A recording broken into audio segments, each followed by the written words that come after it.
ढोंगी बहू। प्रीति एक पढ़ी लिखी लड़की है जिसकी एक अच्छे घर में शादी हुई है। प्रीति का पति राहुल एक मल्टीनेशनल कंपनी का मैनेजर है जो आधे महीने विदेश में ही रहता और छोड़ जाता है अपने मम्मी पापा को प्रीति के भरोसे, जिसे इस देश को सुधारने की चुल ने परेशान कर रखा है। मम्मी पापा, कल एक डॉग वैक्सीनेशन का शिविर है तो मैं वहीं पूरा दिन रहूंगी। आप मेरे लिए खाना मत बनवाना। अरे बेटा प्रीति, वो बाई तो काम छोड़कर परसों ही जा चुकी। एक नई बाई देखनी पड़ेगी। माँ, आप तो जानती ही हो ना कि मैं कितना बिजी रहती हूँ। अगर कल मैं नहीं गई तो कुत्ते एडॉप्ट ही नहीं हो पाएंगे। देखिए, हम इंसान तो बोलकर अपनी तकलीफों को बता सकते हैं, लेकिन वो बेचारे, उन्हें हमारी ज्यादा जरूरत है मम्मी। अरे बोल के भी हम क्या हासिल कर पा रहे हैं। अब ठीक है बेटा, तू जा, मैं खाना बना लूंगी। ऐसा पहली बार नहीं हो रहा था। देश भर में जितने एनजीओज हैं, चाहे वो स्टूडेंट्स के अधिकार के लिए हो या गरीबों में खाना बांटने का काम हो, प्रीति सबसे जुड़ी हुई थी।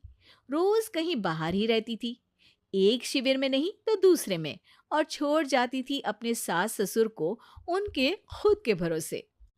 और जब कोई उसे कहे, अरे प्रीति, कभी तेरी सास का हाथ भी बटा दिया कर, तो उसका एक ही जवाब रहता था, देखो, हम लोगों को तो सब कुछ घर बैठे मिल जाता है। अगर आज मैं इस शिविर में नहीं गई तो पता नहीं कितने लोग सड़क पर आ जाएंगे। प्रीति को समझाना संभव ही नहीं था, और ये बात उसके सास ससुर भी मान चुके थे। इसलिए सुबह सुबह सास ही किचन में खाना बनाने जाती है और देखती है कि घर में सब्जियां खत्म है। अरे प्रीति बेटा, सुन तो जरा। क्या हुआ मम्मी? मुझे बहुत लेट हो रहा है, और आप तो जानते हो ना कि अगर मैं इस शिविर में नहीं गई तो।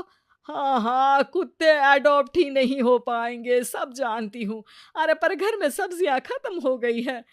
अरे जब तू वापस लौटे ना तब लेकर आना, ठीक है बेटा। "उम्म, ठीक है मम्मी, अ, चलिए मैं चलती हूँ।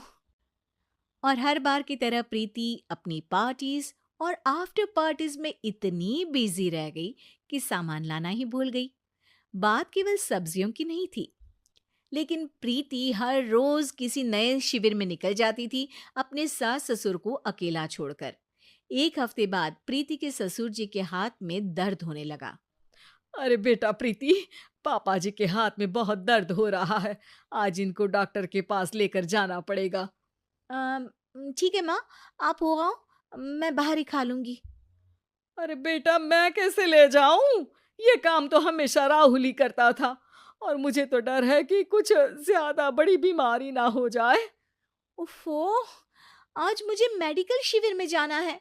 बेचारे बड़े बुजुर्ग जिनके अपने फैमिली वाले उनका ध्यान नहीं रखते, उनका पूरा मेडिकल चेकअप होगा। अगर मैं नहीं गई तो आप तो जानते ही हो, उनका चेकअप नहीं हो पाएगा। और हाँ बेटा, तू जा, मैं कुछ ना कुछ कर लूंगी। प्रीति के सास और ससुर दोनों ही काफी समय से प्रीति को समझाना चाह रहे थे कि उन्हें भी मदद की जरूरत है, लेकिन अब तो पानी सर के ऊपर जा चुका था। उधर प्रीति शिविर में पहुंचकर सबसे मिल रही थी। काफी भीड़ थी और प्रीति इंस्टाग्राम पर फोटोज अपडेट करे जा रही थी। तभी प्रीति की दोस्त रीना उसके पास दौड़ती हुई आती है। अरे प्रीति, जल्दी चल। अरे क्यों, क्या हुआ? अरे तू अभी सवाल मत पूछ और चल मेरे साथ। प्रीति रीना के साथ जाती है तो देखती है कि गरीब बुजुर्गों की लाइन में प्रीति के सास ससुर भी खड़े हैं। प्रीति को समझ में नहीं आता कि ये क्या चल रहा है। उसके ऑर्गेनाइजेशन में सबकी नजर उसके सास ससुर पर थी, और प्रीति को लगा कि बात उसकी इज्जत पर आ गई है। माँ, पापा जी, आप दोनों यहाँ क्या कर रहे हैं? आप तो जानते हो कि ये शिविर गरीबों की मदद करने के लिए बनी है, और आप इसका मजाक उड़ा रहे हैं इस तरह से लाइन में खड़े होकर। अरे बेटा, हम भले ही गरीब ना हो, पर जरूरतमंद तो है ही। हमारा भी कोई ध्यान रखने वाला नहीं है। मेरे पति के हाथ में दर्द है, मैंने सुना कि ज़रूरतमंद बुजुर्गों का यहाँ फ्री में इलाज हो रहा है, इसीलिए चले आए। अ, नहीं, मतलब मैं तो प्रीति को समझ में आ गया था कि समाज को संभालने से पहले उसे अपना घर संभालना चाहिए और वो सर झुकाकर अपने सास ससुर से माफी मांगती है।